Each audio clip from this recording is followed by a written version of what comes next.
Subversion is the term, if you look in a dictionary or criminal code to that matter, usually is explained as a part of activity to destroy things like religion, government, system, political, economical system of a country. And usually it's linked to espionage and such romantic things as blowing up bridges, sidetracking trains, cloak and dagger activity in Hollywood style. What I'm going to talk about now has absolutely nothing to do with the cliché of espionage or KGB activity of collecting information. So the greatest mistake or misconception, I think, is that whenever we are talking about KGB, for some strange reason, starting from Hollywood movie makers to professors of political science and quote-unquote experts on Soviet affairs, or Kremlinologists as they call themselves, they think that the most desirable thing for Andropov and the whole KGB is to steal blueprints of some supersonic jet, bring it back to Soviet Union and sell it to the Soviet military-industrial complex. It's only partly true. If we take the whole time, money, and manpower that the Soviet Union and KGB in particular spends outside of USSR border, we will discover, of course there are no official statistics unlike with CIA or FBI, that the espionage as such occupies only 10 to 15% of money, time, and manpower. 15% of the activity of KGB. The rest, 85%, is always subversion. And unlike a dictionary of English, Oxford Dictionary, subversion in Soviet terminology means always a destructive, aggressive activity aimed to destroy the country, nation, or geographical area of your enemy. So there's no romantics in there, absolutely. No blowing up bridges, no microfilms in Coca-Cola cans, nothing of that sort. No James Bond nonsense. It's most of this activity is overt, legitimate, and easily observable if you give yourself time and trouble to observe it. But according to the law and law enforcement systems of the Western civilization, it's not a crime. Exactly because of misconception, manipulation of terms. We think that subverter is a person who is going to blow up our beautiful bridges. No. Subverter is a student who comes for exchange, a diplomat, an actor, an artist, a journalist like myself was 10 years ago. Now, subversion is an activity which is a two-way traffic. You cannot subvert an enemy which doesn't want to be subverted. If you know history of Japan, for example, before 20th century, Japan was a closed society. The moment a foreign boat comes to the shores of Japan, the Imperial Japanese Army politely tells them to get lost. And if American salesman comes to the shore of Japan, let's say 60 or 70 years from now back, and says, oh, I have a very beautiful vacuum cleaner for you, with the good financing, he says, please leave us, we don't need your vacuum cleaner. If they don't leave, they shoot them to preserve their culture, ideology, traditions, values intact. You were not able to subvert Japan. You cannot subvert Soviet Union because the borders are closed. The media is censored by the government. The population is controlled by the KGB and internal police. With all the beautiful glossy pictures of Time magazine and Magazine America, which is published by the American Embassy in Moscow, you cannot subvert Soviet citizens because the magazine never reaches Soviet citizens. It's collected from the newsstands and thrown to garbage can. Subversion can be only successful when the initiator, the actor, the agent of subversion has a responsive target. It's a two-way traffic. United States is a receptive target of subversion. There is no response similar to that one from United States to the Soviet Union. It stops halfway somewhere. It never reaches here. The theory of subversion goes all the way back 2,500 years ago. The first human being who formulated the tactics of subversion was a Chinese philosopher by the name of Sun Tzu.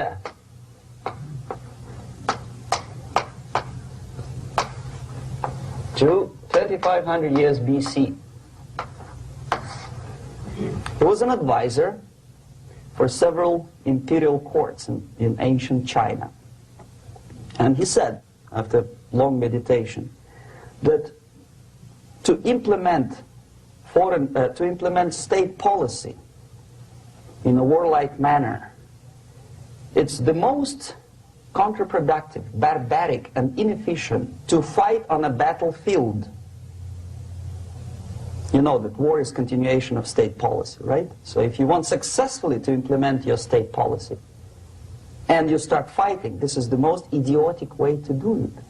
The highest art of warfare is not to fight at all,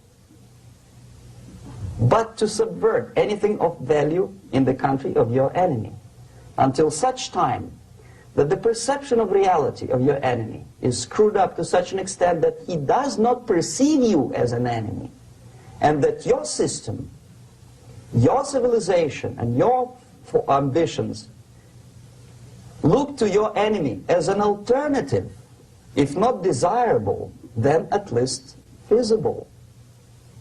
Better red than dead. That's the ultimate purpose, the final stage of subversion, after which you can simply take your enemy without a single shot being fired, if the subversion is successful. This is basically what subversion is. As you see, not a single mentioning of blowing up bridges. Of course, Sun Tzu didn't know about blowing up bridges. Maybe there were not that many bridges at that time. But the basics of subversion is being taught to every student of KGB school in USSR and to officers of military academies. I'm not sure if the same author is included in the list of reading for American officers, to say nothing about ordinary students of political science. I had difficulty to find the translation of Sun Tzu in the library of a university in Toronto and later on here in Los Angeles. But it's a book which is not available. It is forced to every student in USSR. Every student who is taught to be dealing further in his future career with foreigners. What subversion is? Basically, it consists of 4 periods, time-wise. If we start from here and go this way, time, right? This is the beginning point. The first stage of subversion is the process which is called, basically, demoralization. It says for itself what it is.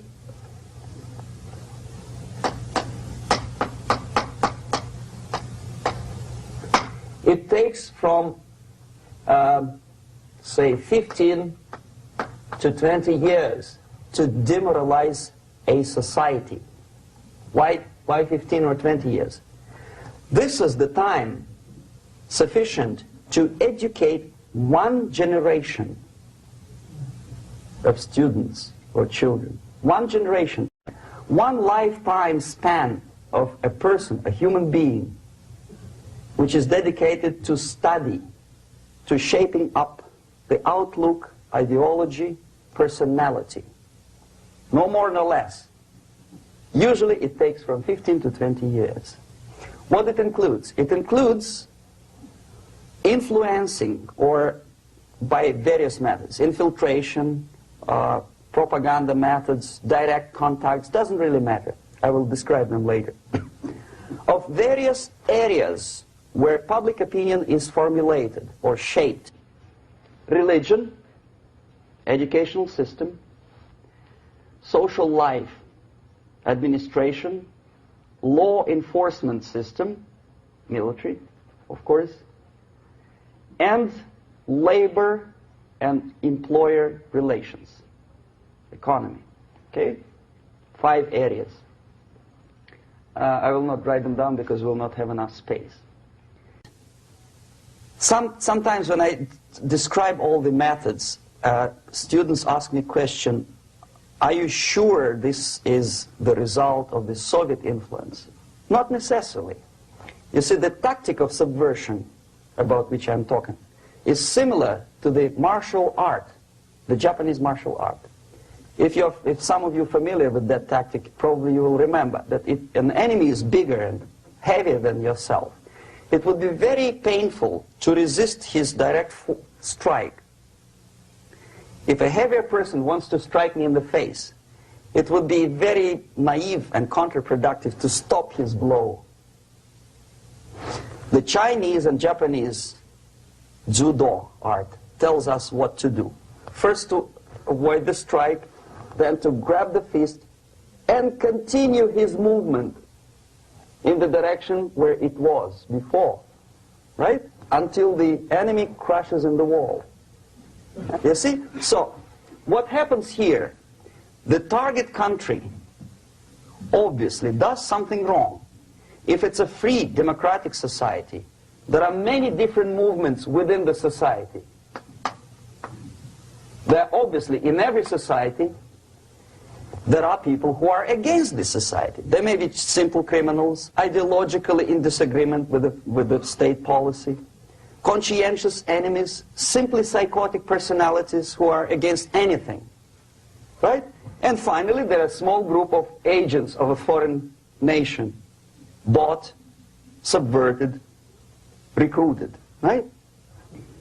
The moment all these movements will be directed in one direction, right?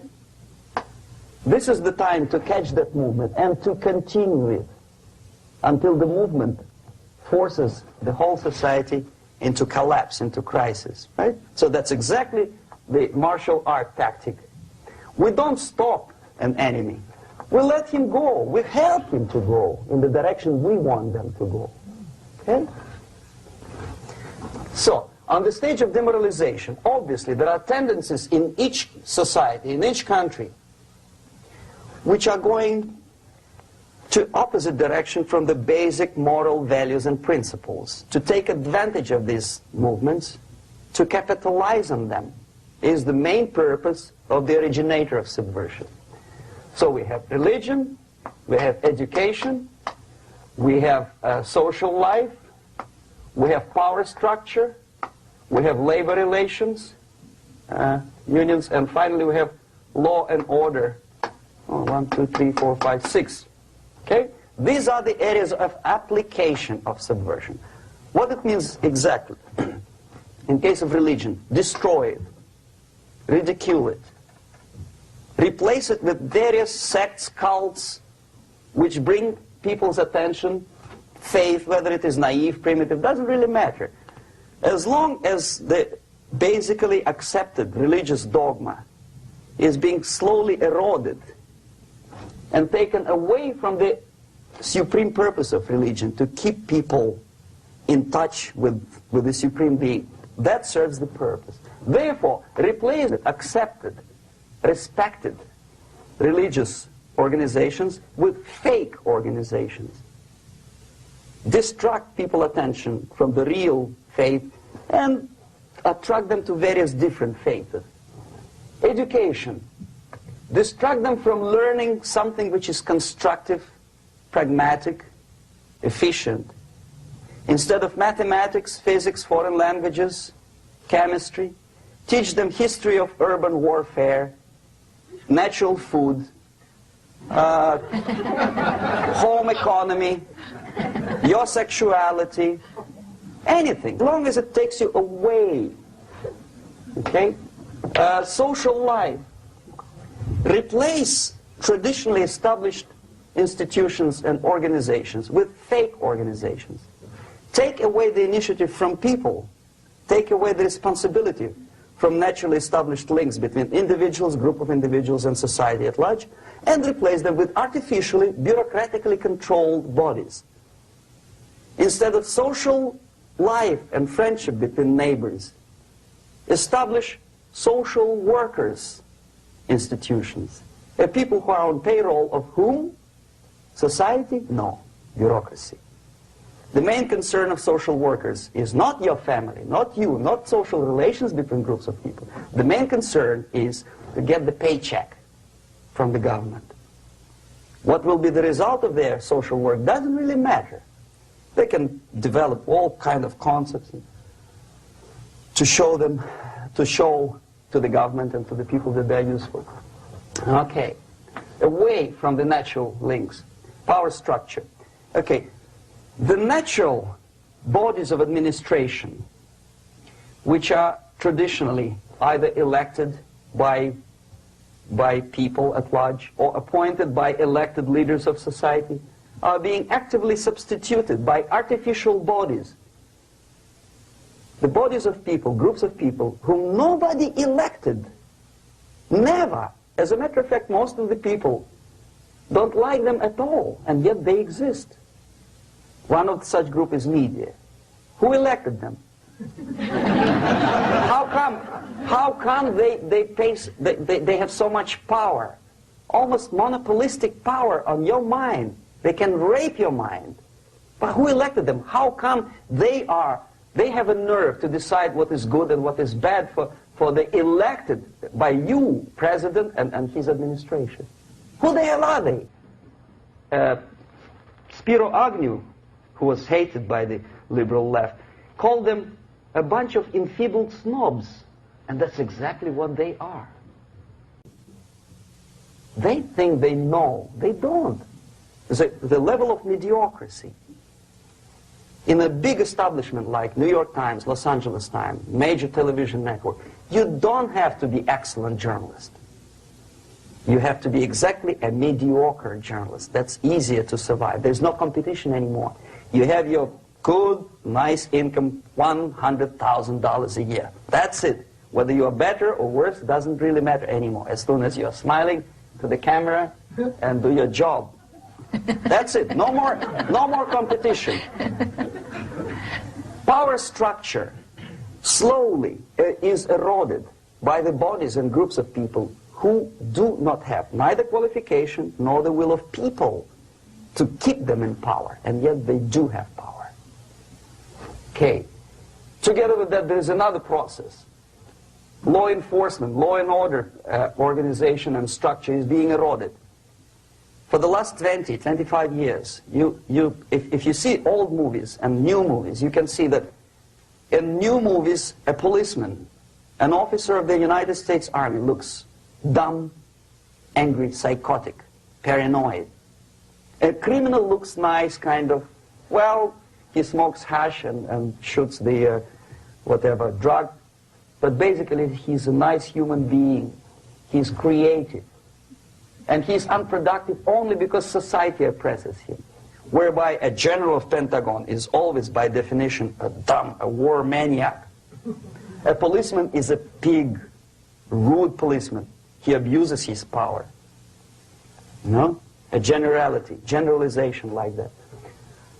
The hatred, the mistrust to the people who are supposed to protect you and enforce law and order. Moral relativity. The Angelo Buono process lasted 2 years in Los Angeles. Relativity. The Angelo Buono process lasted 2 years in Los Angeles. And yet there are still some lawyers who say, look, he's a nice character, as a matter of fact. There was some witness who said, also a criminal, who said, well, he's a nice guy. I asked him one day to burn a house of my enemy, and he wouldn't do it. He's a nice fellow. Erosion. A slow substitution of basic moral principles, whereby a criminal is not a criminal, actually. He's a defendant.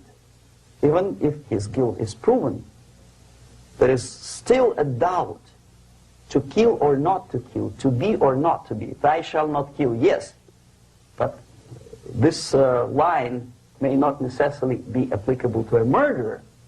Thou shalt not murder, that should be the presumption, not that thou shalt not kill. Okay, labor relations. At this stage, within 15 to 20 years, we destroy the traditionally established links of bargaining between employer and employee. The classical Marxist-Leninist theory of natural exchange of goods. A person A has 5 sacks of grain and person B has 5 pairs of shoes.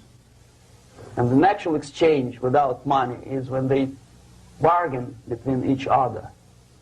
And only with the introduction of the third force, C, an entirely third foreign stranger who says, no, don't give him 5 sacks of grain, give it to me, and you give me your 5 pairs of shoes, and I will distribute it accordingly, so that the economy will go. This is the death of natural exchange, death of natural bargaining. Well, trade unions were established 100 years ago. The objective was to improve working conditions and to protect the rights of workers from those employers who were abusing their right because they had more money. Objectively, at that time, initially, the trade union movement did work. What we see now is that the bargaining process is no longer resulting in the compromise, which is leading objectively to betterment of working conditions and increase of salary. What we see is that after each prolonged strike, the workers lose. Even if they have 10% increase of their salaries, they cannot catch up due to inflation and due to missed time. More than that, millions of people suffer from that strike because economy now is interdependent. It's intertwined like one body. If previously steel workers, say 100 years ago, could strike and nobody would suffer, now it's impossible anymore. If a garbage collector strikes today, the rest of the multi-million city is stinking. I mean, there's no more service. In Quebec, for example, we had the electricians who were on strike in the middle of winter. You can freeze your bottom, and they still were on strike. Did they catch up with the salary? No, they lost. Who benefited? The leaders of trade unions. What is the motivation for strike? Improving of a workers' condition? No, obviously it's not. Then what is it? Ideology. To prove to these capitalists. And the obedient horde of workers, like sheep, follow these people. And they cannot disobey. Why? Because if they do, you know what happens to them. Pickets, murders, shooting truck drivers by picketers. In Montreal, for example, I saw with my own eyes when I was correspondent of CBC, International, Canadian Broadcasting Corporation, when the workers of aircraft factory destroyed computers and the equipment in the factory. And the administration employed strike breakers. Their cars were turned upside down and burned. Their houses were burned. Their kids were intimidated. And some victims were there. Of that you can be sure. Why? To improve conditions of workers? No. Ideology. Okay, so this is what happens basically. It may or may not happen without the help of the Soviet Union. But the natural tendencies are being greatly taken advantage of and capitalized by the Soviet propaganda systems. How? Whenever trade union strikes, we have influx of propaganda, mass media, ideological dissemination. The workers' right, and we repeat it like parrots. Yes, workers' right. Whose rights? Workers? No. The only freedom of worker to sell his labor according to his own desire and will is taken away from him. By whom? By trade union boss. Unlimited power is given. Responsibility. I want to sell my labor not for $2.50 an hour, but for $2. I don't have right. My freedom is denied to me. I know that if I sell my work for $2 an hour, not for $3 an hour, I will compete better with the other guy who is lazy and more greedy. I don't need $3. I need only $2. No, I was made to believe by media, by business, by advertising agencies that I need more and more and more. Have you ever heard any advertising on TV to consume less? No. No way. Whether you need a six-cylinder car or not, you have to buy it. And hurry up. When I was driving here, on the local radio station, an excited announcer said, "You hurry up, rush and save, save, save. There is a pantyhose sale." Save by buying more. See? Of course. It would be too naive to expect that KGB makes that advertising agency to do such a crazy commercial. No, of course not. But what we did when I was working for Novosti Press, we would snow plow editorial offices, student organizations, religious groups with literature of class struggle. If not directly Marxism-Leninism propaganda, then a propaganda of legitimate aspirations of working class, betterment of life, equality. Equality, mind you. President Kennedy once said, we will make America to believe that people are born equal. Are people born equal? Is there any mentioning in the Bible or any other holy scripture in any religion, if you don't believe me, go to the library and check it. There is not a single word about equality. Just the opposite. By your deeds, God will judge you. What you do is important. The merit of your personality. You cannot legislate equality. If you want to be equal, you have to be equal. You have to deserve it.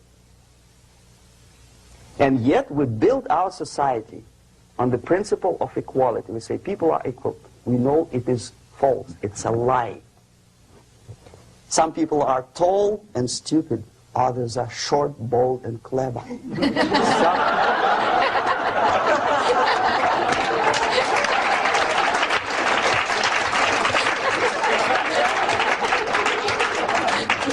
If we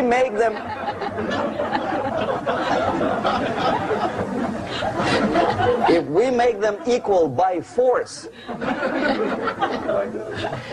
if we put the principle of equality in the basis of our socio-political structure, it's the same thing as building a house on sand. Sooner or later it will collapse, and that's exactly what happens. And we, as Soviet propaganda makers, are trying to push you in the direction which you go yourself. Equality, yes, equality. People are equal.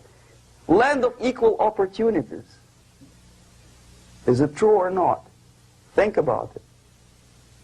Equal opportunities. Should there be equal opportunities? For me, and for a lazy bastard who comes here from some other country and immediately registers as a welfare recipient, benefits? I never received a single dollar. No, sorry, I did receive once. But I never applied for welfare. For the 13 years, I took any job.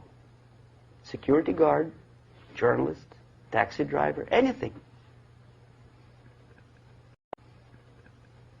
Well, I was restless, but some people don't like it. They immediately. So why should we have equal opportunities? Why? The equal opportunity to excel. Equal opportunity in equal circumstances, yes, but you know people are different. To excel, yes, provided we reach the same level of excellency, perfection, which is hypothetical, distant future. Yes, maybe. But we know perfectly well that even with the best intentions, people could not be equal. Why should we have equality in the, say, legal system? Myself, I'm considering myself a law-abiding citizen, and a person who comes here to rob and shoot, say, the United States administration under Carter, imported thousands of Cuban criminals. They were non-criminals, yet they were accepted.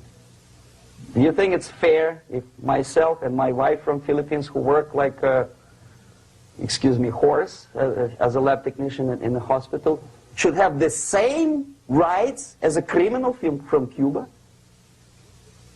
Why? And yet we repeat as parrots, equality, equality, equality. And the Soviet propaganda system helps us to believe that equality is something which is desirable. Democracy, as it was established by fathers of this country, of this system in the last century, is not equality. It's the system where different people, unequal people, have a chance to survive and help each other in constant competition, in constant perfection, not in equality, which is superimposed from a godfather or a nice person in Washington, D.C.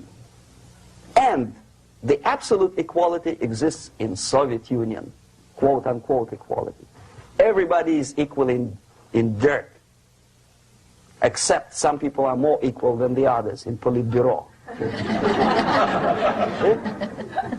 So, the moment you bring a country to the point of almost total demoralization, when nothing works anymore, when you are not sure whether it is right or wrong, good and bad, but there's no division between evil and good, when even the leaders of church sometimes say, well, violence for the sake of justice, especially social justice, is justified in countries like Nicaragua, El Salvador, well, maybe Rhodesia, and we listen to them and say, yeah, probably it's true. Is it true? No, it is not true. Violence is not justified, especially for the sake of quote-unquote social justice introduced by Marxist-Leninists, that is my former colleagues from Novosti Press Agency. Okay, so we reached that point.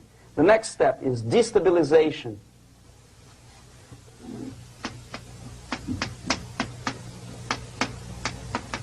Again, this word says for itself what it is. To destabilize all the relations, all the accepted institutions and organizations in a country of your enemy. How you do it? You don't have to send a battalion of KGB agents to blow up bridges. No. You let them do it themselves. The area of application is, again, it's narrower now. Not like the previous case. The overt legitimate actions of the KGB in this case would be hardly noticeable. There is no crime if a professor who recently went to USSR introduces a course of Marxism-Leninism in a Californian college, for example. Nobody is going to come to his doorstep and say, okay, mister, come, you are under arrest. No, it's not a crime. It's not even considered a moral crime against your country. So the area of application here is narrowing down to economy, again labor relations, right? To law and order, plus military. And economy, law and order. Yes, and again the media, but wider scope, little bit different. I'll explain later. Okay, basically 3 areas. Economy. The radicalization of bargaining process. If on that stage we still could achieve, theoretically, some positive compromise between the negotiating sides with say, arbitrary, introduction of arbitrary judges, a third side, objectively judging the demands of both sides. Here it's radicalization. On the stage of destabilization, we cannot come to compromise even within a family. The husband and wife couldn't figure out which is better. Husband wants his kids to eat at the table, and wife wants a child to roam around the room and drop food all over the floor. They cannot come to compromise unless they start a fight. It's impossible to reach a compromise, constructive compromise, between neighbors. Some people say, I don't like you to watering your lawn at that time because exactly at that time I'm walking my dog and he's getting nervous. He cannot pass his bowels, you know. So they cannot compromise. They go to a civil court or something like that. radicalization of human relations. No more compromise. Fight, fight, fight. The normal, traditionally accepted relations are destabilized. The relations between teachers and students in schools and colleges. Fight. The relations between, in economical sphere, between laborers and employers are further radicalized. No more acceptance of the legitimacy of demands of workers. Unlike Japanese, with the theory Z, if you ever heard about it, where the workers are involved in the decision-making process, therefore they don't have moral incentive to fight their bosses. In the United States, it's just the opposite. The harder is the fight, the better. The more heroic they look. When the Greyhound network was on strike recently, the correspondents of local TV networks all over the United States were approaching the strikers, and they say, oh yes, we are doing something nice. They look like heroes, and they were proud. There was some family, the husband was a bus driver. Now they decided in a protest against the bosses to camp somewhere in the forest. And they were presented to the audience as a heroic, nice people. You see? The violent clashes between passengers, picketers, and the strikers are presented as something normal. 10, 15, 20 years ago, we would be angry, say, why so much hatred?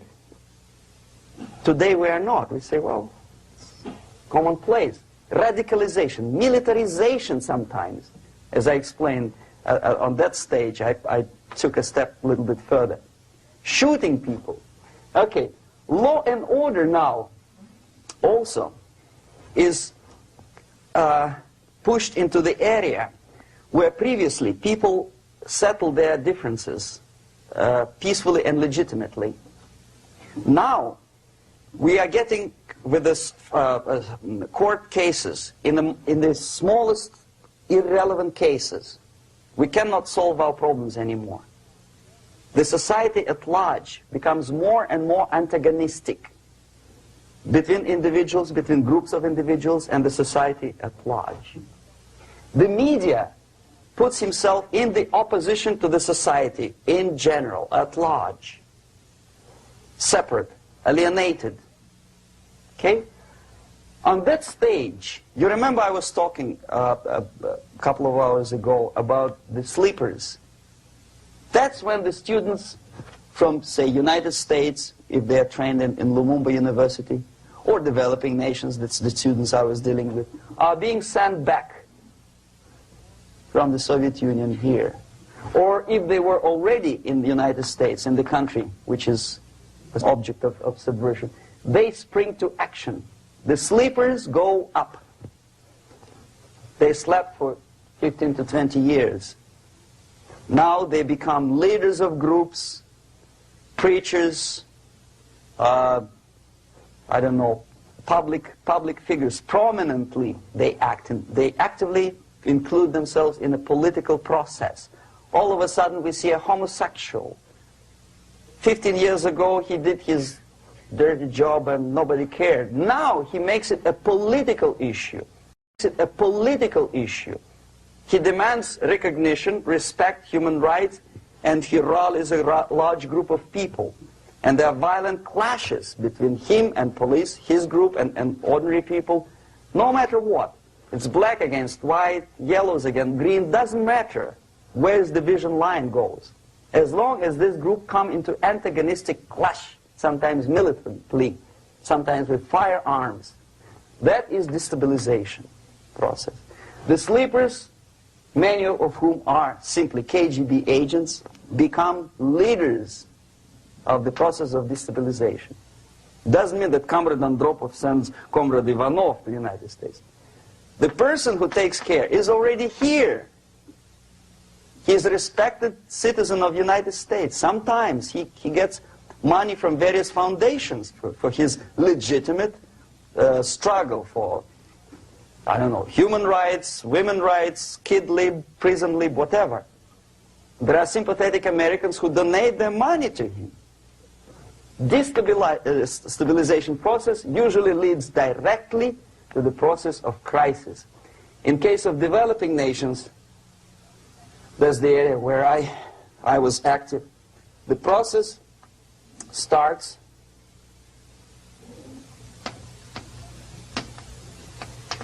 when the legitimate bodies of power, the social structure collapse. It cannot function anymore.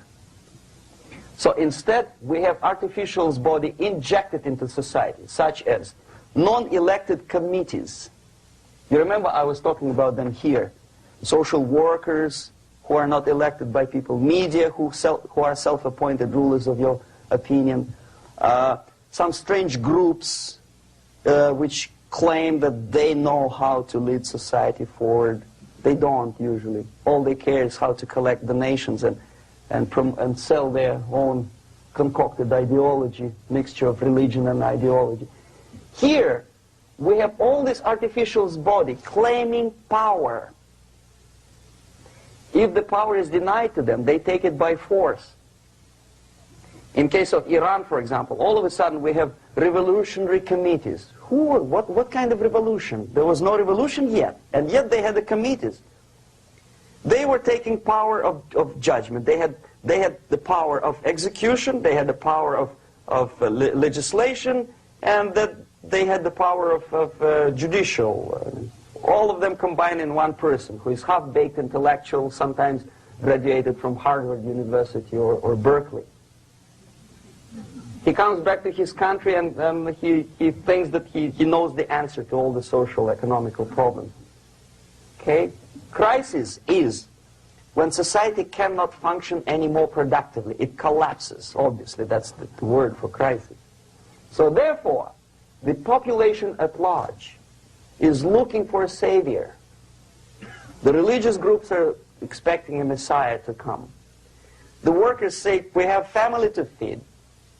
Let's have a strong government, maybe socialist government, centralized, when somebody put the employers on their place and let us work. We are sick and tired of going to strike and missing overtime and all that stuff. We need some strong man, strong government, a leader, a savior is needed.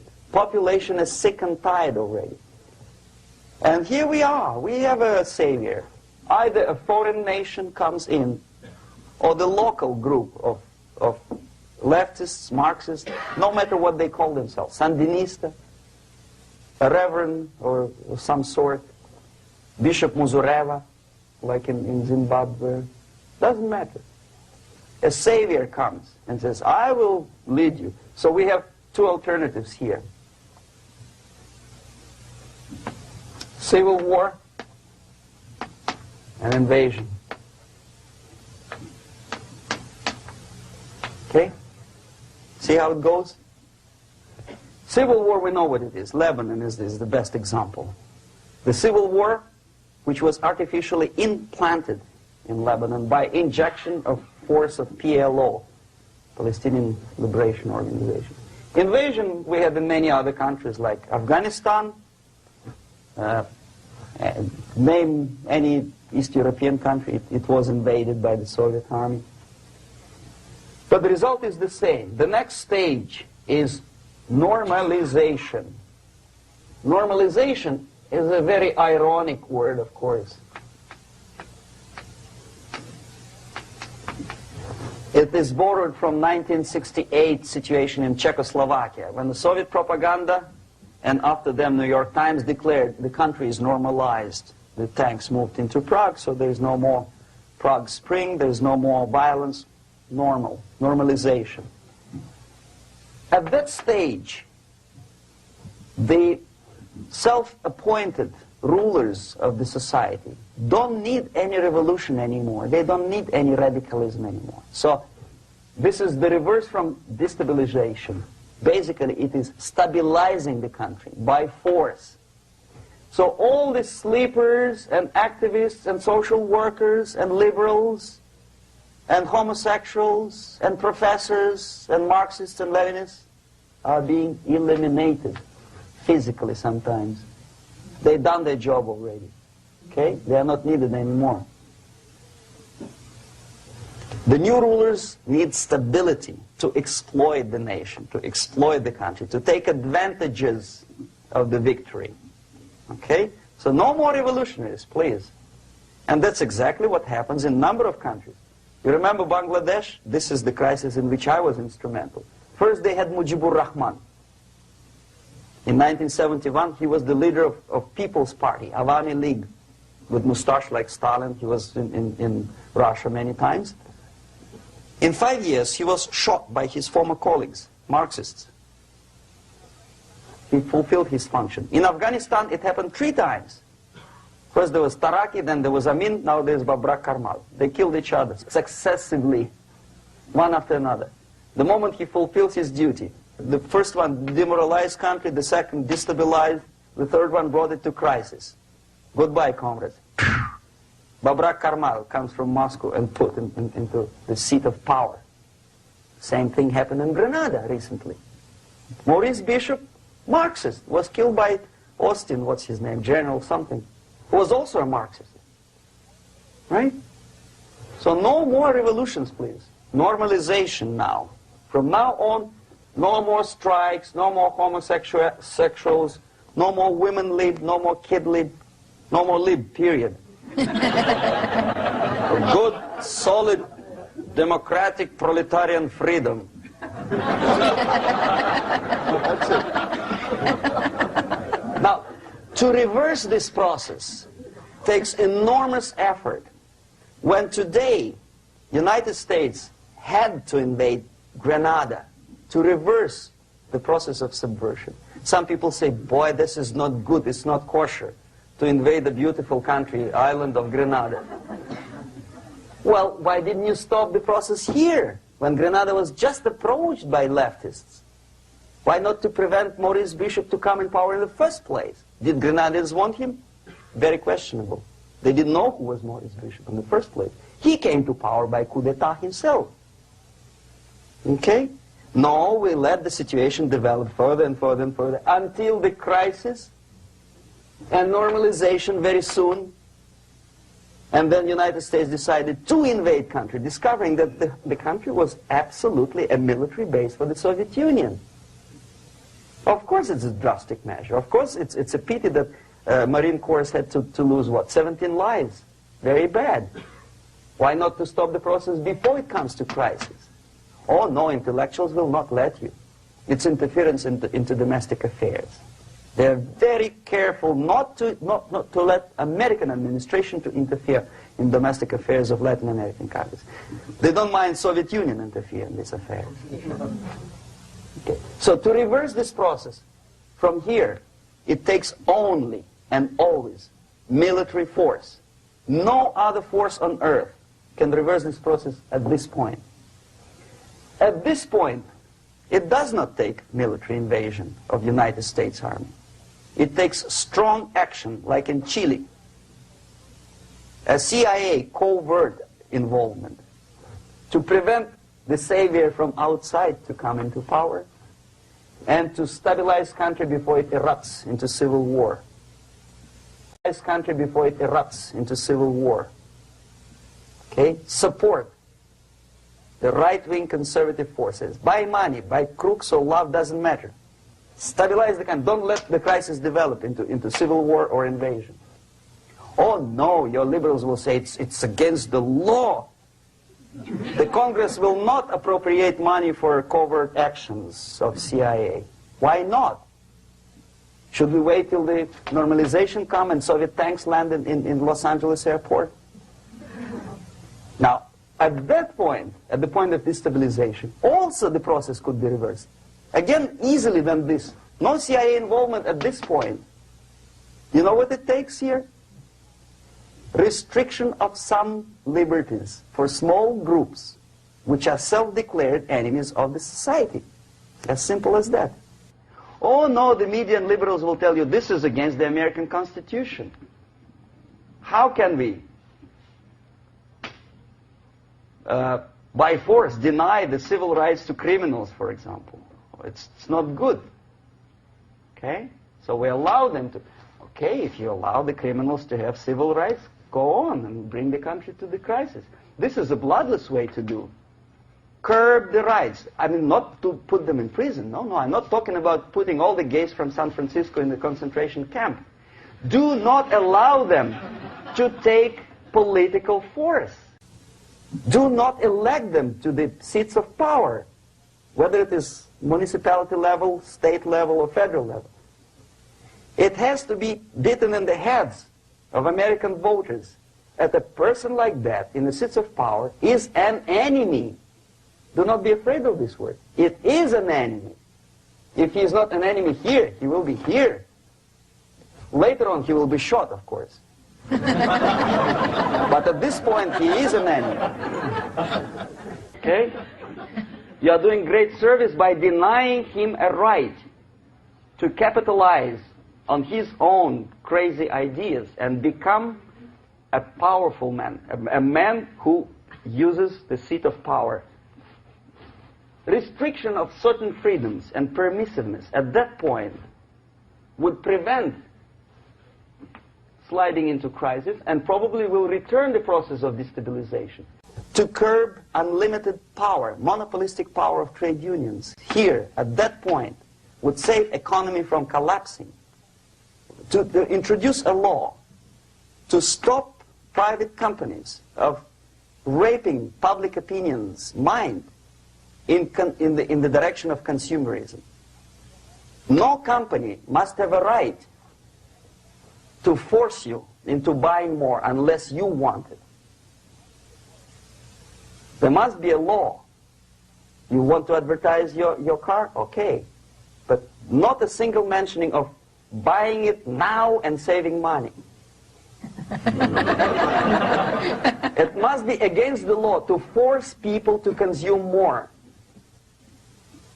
Self-restraint. Previously, before this process started, the self-restraint was a business of church, religion.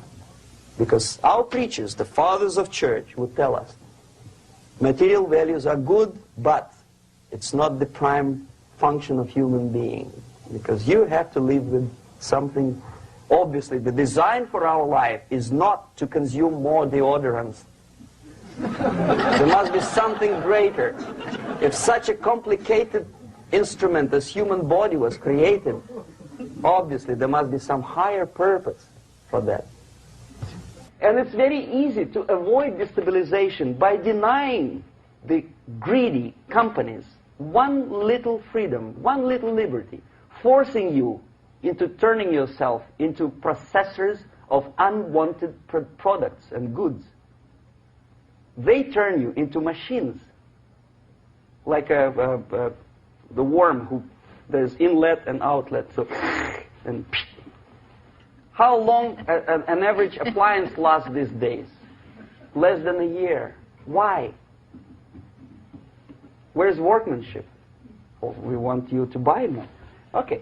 Destabilization process could be easily overcome if, as I say, the society, by its own will or after persuasion by the leaders, will come to the idea of self-restraint. It's so hard, we want to consume more, but you have to. Unless you will come to this stage, when, as we say in Russia, if Sahara Desert ever becomes a communist state, there will be shortage of sand. So you have to curb your... You have to curb your expectations at this point before it's too late. But no, we don't want to do it. Demoralization process. Again, it's the easiest thing to reverse.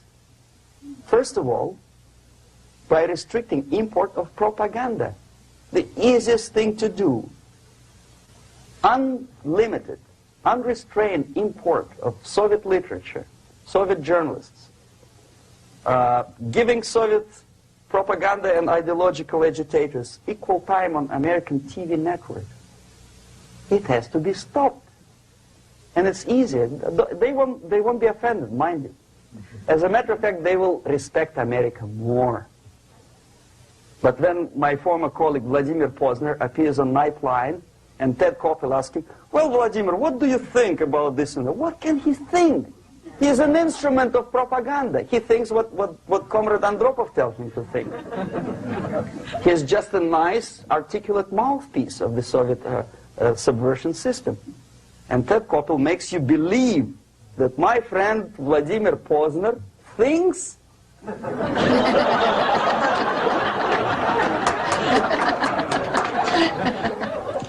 the process of demoralization may not have started at all if at that point the country, which is a recipient of subversion, actively, not violently, but actively, prevents importation of foreign ideology. I don't want America to follow the pattern of ancient Japan. You don't have to shoot every foreigner when it approaches the sacred borders of the United States. But when he offers you a junk in the disguise of very shiny something, you have to tell him, no, we have our own junk.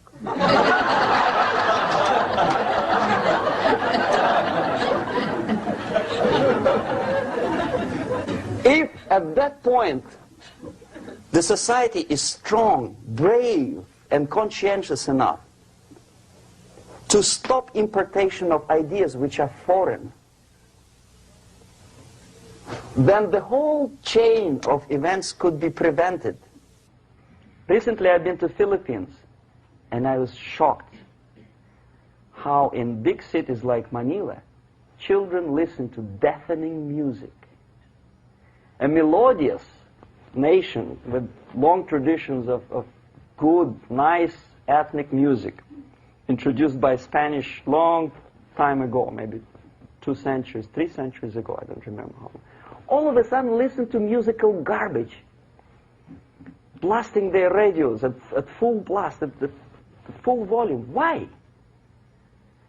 In India, I spent many years watching the reactions of Indians walking out of movie theaters after seeing Hollywood production.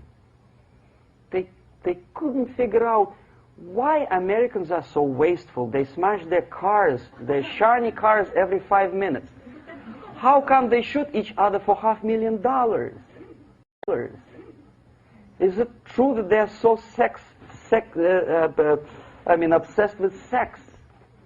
Can you imagine showing a movie where each 5 minutes there's a copulation on the screen to a country like India with long tradition of respect to these private matters, or to Pakistan? And United States expect these people to respect you? No way. Oh yes, they will see the movie, they'll pay 5 rupees to see that garbage, but they walk out and will tell their kids, don't respect Americans, don't be like Americans. See? So, the process of demoralization could be stopped right here, both as an expert and as an import. And that takes one step, one very important thing to do. You don't have to expel all the KGB agents from Washington, D.C. The most difficult and at the same time the simplest answer to the subversion is to start it here and even before, by bringing back the society to religion, something that you cannot touch and eat and put on yourself, but something that rules society and makes it move and preserve it. A Soviet scientist, Shafarevich, who has nothing to do with religion, he is a computer scientist, did a very intensive research on the history of socialist countries. He calls socialist or communist any country with a centralized economy and a pyramidal style of power structure. And he discovered, actually he didn't discover it, he just brought to attention of his readers, that civilizations like Mohenjo-Daro in the river Indus area, like Egypt, like Maya, Incas, like Babylonian culture, collapsed and disappeared from the surface of Earth. The moment they lost religion, as simple as that, they disintegrated. Nobody remembers about them anymore. Well, distantly. So, the ideas are moving society and keeping mankind as a society of human beings, intelligent, moral agents of God. The facts, the truth, the exact knowledge may not. All the sophisticated technology and computers will not prevent society from disintegrating and eventually dying out. Have you ever met a person who would sacrifice his life, freedom, for the truth like that? This is truth. I never met a person who said, this is truth and I'm ready to shoot me. To defend the truth. Right? But millions sacrifice their life, freedom, comfort, everything for things like God. Like Jesus Christ. It's an honor. Some martyrs in the Soviet concentration camp died. And they died in peace. Unlike those who shouted, "Long live Stalin," knowing perfectly well that he may not live long. Something which is not material moves society and helps it to survive. And the other way around. The moment we turn into 2 by 2 is 4 and make it a guiding principle of our life, our existence, we die. Even though this is true, and this we cannot prove. We only can feel and have faith in it. So the answer to ideological subversion, strangely enough, is very simple. You don't have to shoot people, you don't have to aim missiles and Pershings and cruise missiles at Andropov's headquarters. You simply have to have faith and prevent subversion. In other words, not to be a victim of subversion. Don't try to be a person who in judo is trying to smash your enemy and being caught by your hand. Don't strike like that. Strike with the power of spirit and moral superiority. If you don't have that power, it's high time to develop it. And that's the only answer. That's it. Thank you.